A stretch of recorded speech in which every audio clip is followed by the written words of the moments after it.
ദൈവനാമം മഹത്വപ്പെടുമാറാകട്ടെ.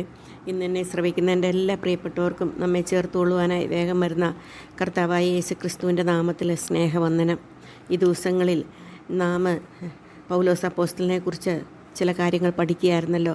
അത് നമുക്ക് ഒന്നും കൂടെ അത് എന്തെല്ലാമായിരുന്നു എന്ന് നമുക്ക് ഒന്നും കൂടെ നോക്കാം. ഒന്നാമതായിട്ട് ശൗൽ വിദ്യാഭ്യാസമുള്ള ഒരു വ്യക്തിയായിരുന്നു. അതേസമയം നല്ല സാമ്പത്തിക സൗകര്യമുള്ള ആളായിരുന്നു. റോമ പൗരനായിരുന്നു. ഗമാലിയേൽ എന്ന യഹൂദ റബിയുടെ കാൽക്കലിരുന്ന് ന്യായപ്രമാണം പഠിച്ച വ്യക്തിയായിരുന്നു.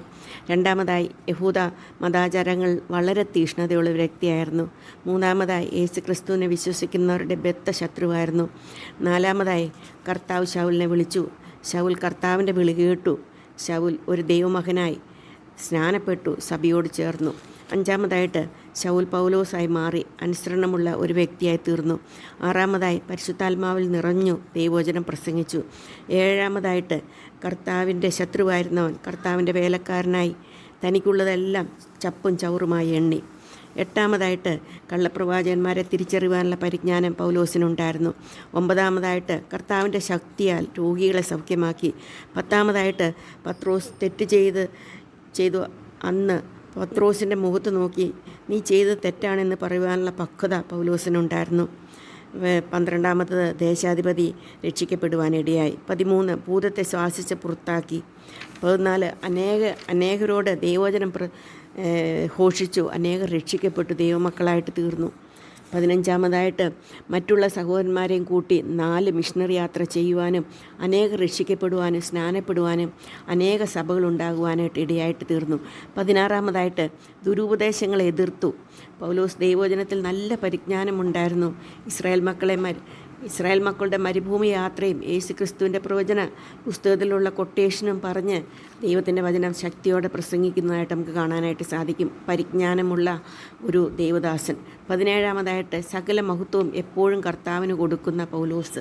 18 ഉപവസിക്കുകയും പ്രാർത്ഥിക്കുകയും ചെയ്യുന്ന പൗലോസ്.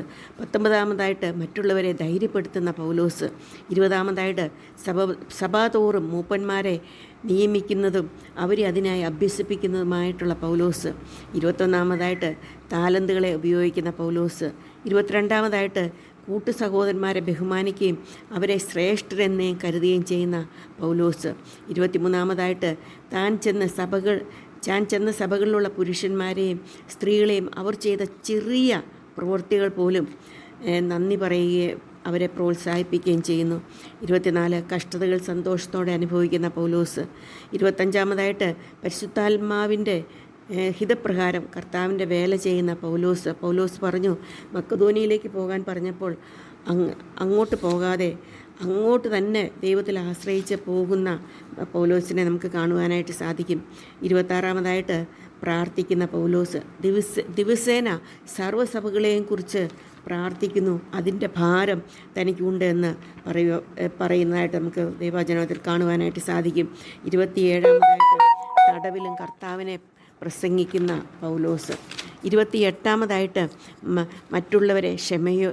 മറ്റുള്ളവരോട് ക്ഷമിക്കുന്ന, തന്നെ ഉപദ്രവിച്ചവരോട് ക്ഷമിക്കുന്ന പൗലോസ്.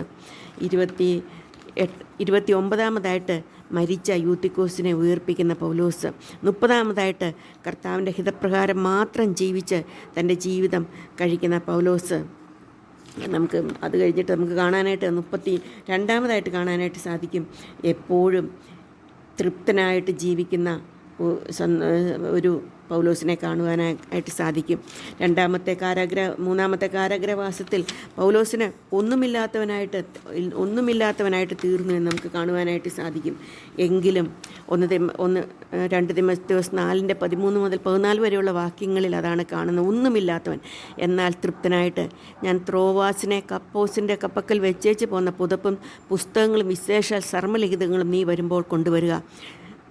അത് കഴിഞ്ഞിട്ട് ഒന്നുമില്ലാത്തവനായിട്ട് തീർന്നു എങ്കിലും സന്തോഷിക്കുന്ന ഒരു പൗലോസിനെ കുറിച്ച് നോക്കുമ്പോൾ പുതയ്ക്കുവാൻ ഒരു പുതപ്പുമില്ല, അത്ര അവസ്ഥയിലായി കഴിഞ്ഞതിന് ശേഷവും എന്നാൽ എനിക്കെല്ലാം തൃപ്തിയാണ് എന്നുള്ളത് പറയുന്ന പൗലോസിനെ നമുക്ക് കാണുവാനായിട്ട് സാധിക്കും. ലാസ്റ്റ് 14 ലേഖനങ്ങൾ പരിശുദ്ധാത്മാവിൻ്റെ നിയന്ത്രണത്താൽ എഴുതി.